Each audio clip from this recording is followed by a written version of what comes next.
razstava? Mi lahko pišete, dokaj nenavadna izgleda. To je razstava na ekološko tematiko. Gre za to, da so nas kontaktirali iz Mestne občine Ljubljana, oddelek za varstvo okolja, da v bistvu predstavimo na nek zanimiv način njihov program varstva okolja. In v bistvu smo tako naredili, da je poučno, hkrati pa zabavno, nekje tudi malo ironično. Kaj hočete doseči s to razstavo? V bistvu hočemo doseči, da bi vsak posameznik se malo zamislil, pa spremenil mogoče svoje navade, ustaljene navade, ker v bistvu hočemo poudariti, da je na posamezniku, da spremeni nekaj. Ne smemo samo pričakovati od mestne občine, da bo nekaj naredila, ampak vsak sam lahko nekaj že danes stori za to, da bo izboljšal svoje okolje. Kako mislite, da bo ta razstava pripomogla k temu ozaveščanju ljudi? Ja, mislim, da bo predvsem vplivala na mlajšo generacijo, ker starejše je vedno težko preoblikovati, ker so že utečeni, ampak kakšne mlajše, recimo do 5. razreda otroci, mislim, da jim bo kar pustila nek vtis. Kaj mislite, kakšna je ozaveščenost Ljubljančanov glede onesnaževanja? To bi težko rekla. Mislim, da je to zelo odvisno. Tudi skozi se pogovarjam z ljudmi, ki so prišli na otvoritev, govorijo o tem, da oni sami ločujejo naprimer odpadke, pazijo, da ne trošijo elektrike nepotrebno in tako naprej, ampak da njihov sosed ali pa 3/4 v bloku pa tega ne počne. Tako da, ampak že ti, ki so sem prišli, to počnejo in to je pomembno. Vsak pride, vsak velja, vsak posameznik.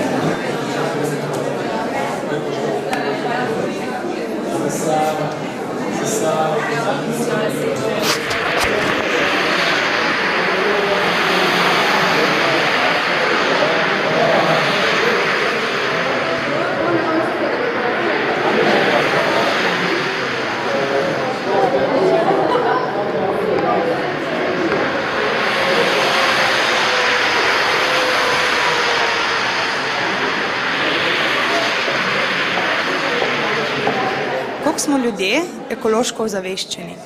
Koliko smo, ja. Mi smo želeli s to razstavo poudariti ravno pomen posameznika, ki ga nosimo v sebi, odgovornost za čistega okolja, in želimo povedati ljudem, da sami lahko največ naredijo za čisto okolje. Mislim, da ljudje smo dobro ozaveščeni, da je veliko informacij že zunaj, da smo že dovolj slišali, problem je samo premakniti svoje navade. Se pravi, tisto, kar smo mi do zdaj vsak dan počeli, je treba zamenjati z čim novim. Zato je pa treba ljudem ponuditi nove stvari, alternative. Ljudje se morajo pa tudi tega zavedati, da so sami odgovorni in da lahko edini sami to spremenijo. In da že to bo velika. Pa če je toliko teh informacij o ekologiji zunaj, zakaj pač ne pride do kakšne večje akcije oziroma kakšnega premika na boljše? Zato, ker to še ni dovolj vseobsegajoče. To je zdaj samo posamezni akterji so bili do zdaj prisotni, zdaj so se začeli s tem ukvarjati že nekaj časa nazaj, seveda občine in države, še vedno so pa tukaj samo posamezniki. Zato hočemo povedati, da je potrebno, ker dostikrat človek reče, če bom pa samo jaz to naredil, se pa ne bo nič spremenil. Ampak želimo to spremeniti, da ljudje se začnejo zavedati svoje odgovornosti, ki jo nosijo do okolja. In le s spreminjanjem sebe lahko spremenijo na koncu stanje okolja. Kakšen vpliv mislite, da bo imela vaša razstava? Upam, da bo ljudi vzpodbudila, začela malo, da bodo začeli razmišljati, jih zabavala, da bodo videli, kakšne stanje okolja je v Ljubljani, kaj načrtuje mestna občina, da bodo videli, da se drugi trudijo in da bodo tudi sami začeli. Zdaj pa en majhen nasvet, kaj bi morali narediti, vsaj tisto majhno stvar na dan, naprimer, da bi pripomogli. Vsak mora narediti tisto, kar čuti, da lahko najbolje naredi.